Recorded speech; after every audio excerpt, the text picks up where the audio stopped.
Respublika ixtisoslashtirilgan kardiologiya ilmiy-amaliy tibbiyot markazi hamda Yoshlar telekanalining Inson qadri loyihasi bilan xizmatingizda Kamina Murod Saidzod. Assalomu alaykum.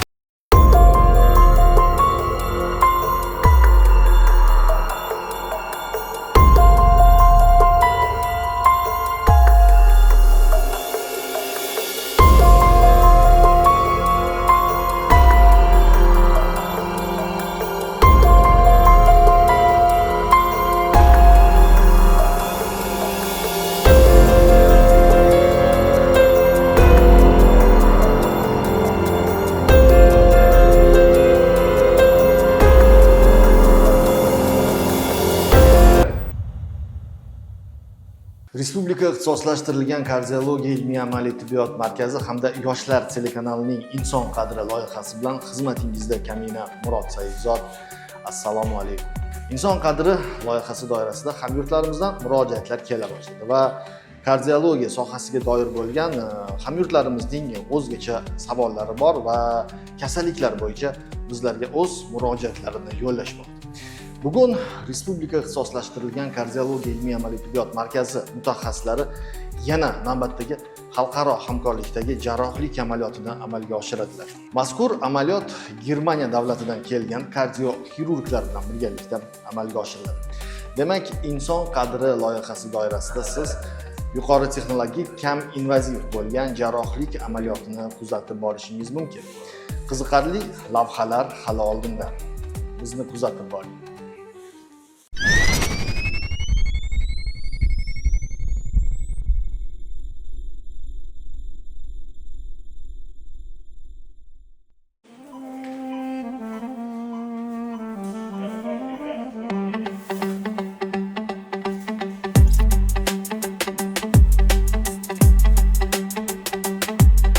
Respublika ixtisoslashtirilgan kardiologiya ilmiy-amaliy tibbiyot markazida navbatdagi xalqaro hamkorlik, navbatdagi kam invaziv yuqori texnologik jarrohlik amaliyoti Germaniya davlatidan kelgan kardioxirurglar bilan hamkorlikda amalga oshirilmoqda.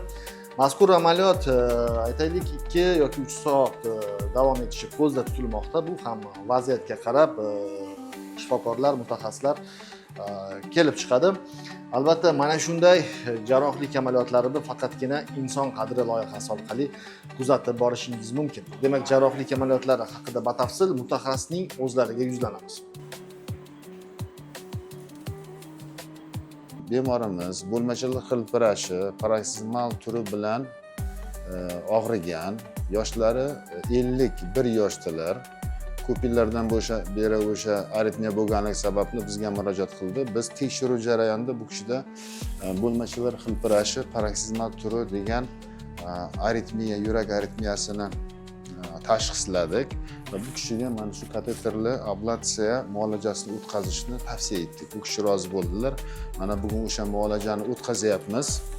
Bugun bu muolaja 3D karto tizimi yordamida bajariladi. Bu karto 3D tizimi orqali kateterli ablatsiya boshqa kateterli ablatsiyadan farqi shuki, bunda birinchidan rentgen nurlari ishlatilmaydi ablatsiya vaqtida va o'sha kuydiriladigan nuqtalar aniq belgilanganligi sababli buning samarasi yuqori va xavfsiz hisoblanadi oddiy kateterli ablatsiyaga qaraganimizda. Mana hozir biz karto yurakning chap bo'lmachasini 3 mapping qilamiz. Mana bu monitorda yaxshi ko'rinib turibdi. Mana o'pka venalari. Mana bu o'pka venalari anatomiyasi chiziladi. Keyin o'sha kuydiriladigan joylar aniqlanadi va kuydirish, ablatsiya qilish jarayoni boshlanadi. Va odatda bu bemorlar bu muolajadan keyin bir kundan keyin bu kunisiga oyog'i yechiladi va indiniga javob beriladi. Muolajadan keyin kelasi kuniga o'sha javob beramiz odatda bunaqa bemorlarga. Bugungi muolajamiz germaniyalik mutaxassis yordamida, Aleksey Tsiganov yordamida o'tkazilyapti. Bu master klass Germaniyadan kelgan mutaxassis yordamida o'tkazilyapti.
А вот эту точку уберем, которую мы систему хочет с собой и на себя. Да. Побольше гейн 32 надо сонно. Здесь. Не, это фактор, следующий сигнал. Зачем? От 9 всегда мэп 1-2. 9-10 мэп. Да, 9-10 вот. А вот здесь симуляция с КС-1.2 сделаем еще. Симуляция с КС-1.2. 600 миллисекунд.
RAL проекция. Сделайте, пожалуйста, новую карту. Новую карту. Эволюционный. Заводим P. Еще раз P. Заводим в правую верхнюю, в правую верхнюю. Har qanaqa yurak taxiaritmiyalar, yana taxikardiyalar, ekstrasistiyalar bular hammasini aniqlab, o'chog'ini topib, rentgensiz usul bilan davolash imkoni juda keng. Mana bu narsa bizda keng qo'llanilyapti.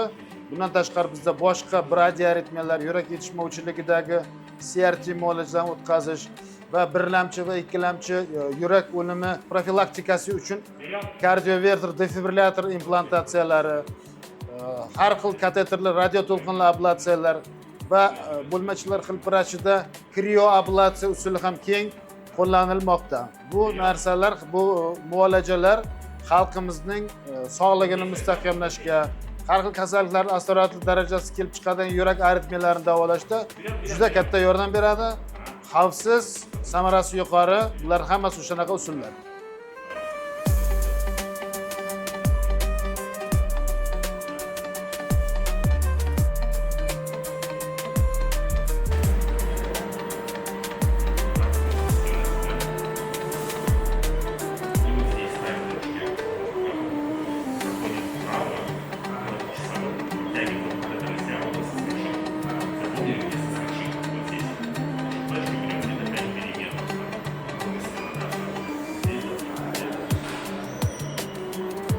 Берем.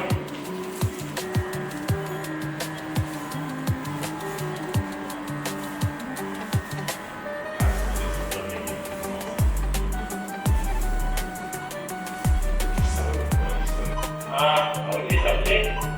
Раньше снимать. И здесь снимать, раньше. И здесь снимать.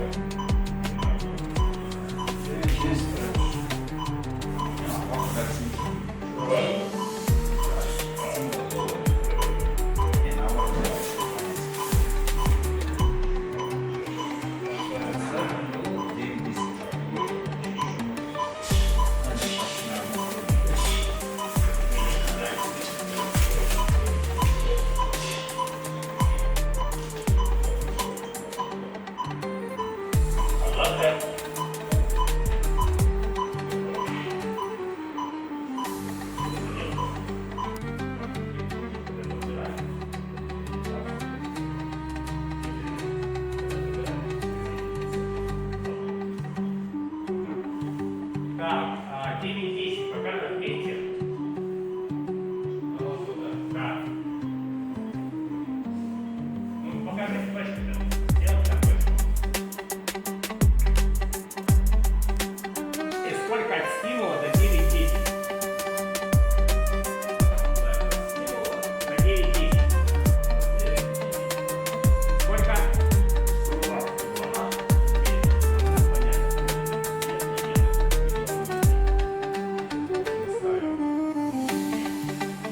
Поставим здесь точку какую-нибудь там. Просто. Любую. Нет, информационного. Да. Живем.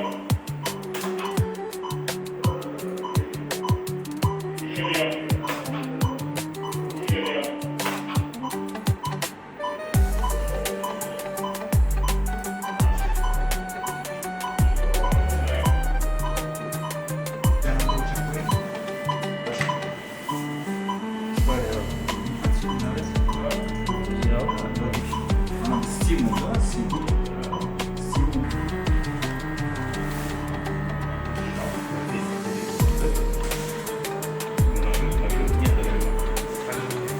Давай.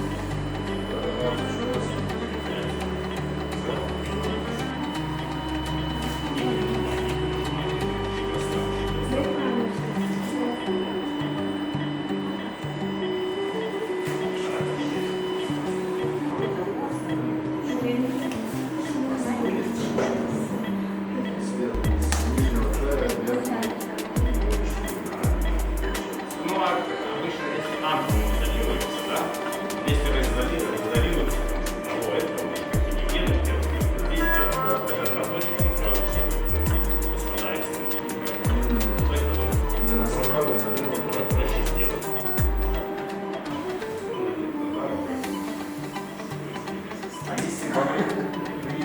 Это сейчас красиво. Все. Не дальше? Да. То, что в Вене, да, у вас? Да, вот этот фактор, да, вот этот фактор, стрессистого, а это фактор. Такой мощный фактор, он обычно меньше бывает, но здесь сегодня видим очень мощный. Нет, скрутим его. Здесь сильно изолированный. Сильно изолированный. И этого. Там вообще не фактор, внешний фактор-то нету. Здесь видно, что вена в своей активности идет какой-то, да. Она никак не связана. Ну не представляет, так понятно, когда она не выходит. Да. Все, конец. Можно брать? Да. Алексей. Добрый день, меня зовут Цыганов Алексей Владимирович, я работаю в Лейпциге, в сердечном центре. Men Germaniya davlatidan kelib, doim respublika ixtisoslashtirilgan kardiologiya ilmiy-amaliy tibbiyot markazi mutaxassislari bilan hamkorlikda faoliyat yuritdim. Bugungi jarrohlik amaliyoti ham juda murakkab bo'lib, katta e'tibor talab qildi. Markazda jahon standartlariga javob beradigan barcha tibbiy uskunalar mavjud bo'lib, markaz shifokorlari ham xorijiy yetakchi klinika mutaxassislaridan bilim va mahorat bo'yicha hech ham qolishmaydi. Kelgusida hamkorligimiz davom etadi.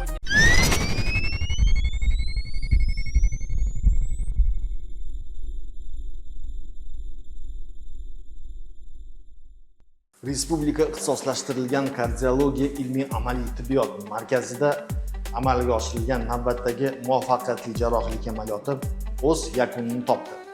Jarrohlik amaliyoti mutaxassislarning fikriga ko'ra juda ham bir omadli amalga oshirildi. Loyihamizga ajratilgan vaqt ham o'z nihoyasiga yetib borar ekan, bizni turli manzillarda, qolaversa qo'shni respublikalardan kuzatib borayotgan hamyurtlarimizga Inson qadri loyihasining kelgusi sonlarida kardiologik sohasiga doir bo'lgan qanday mavzularni yoritishimizni xohlaysiz va bizni qaysi manzillarda ko'rishni xohlaysiz? Bu haqda bizning maxsus telefon raqamlariga qo'ng'iroq qiling va ijtimoiy tarmoqdagi bizning manzillarga murojaatlar yo'llang.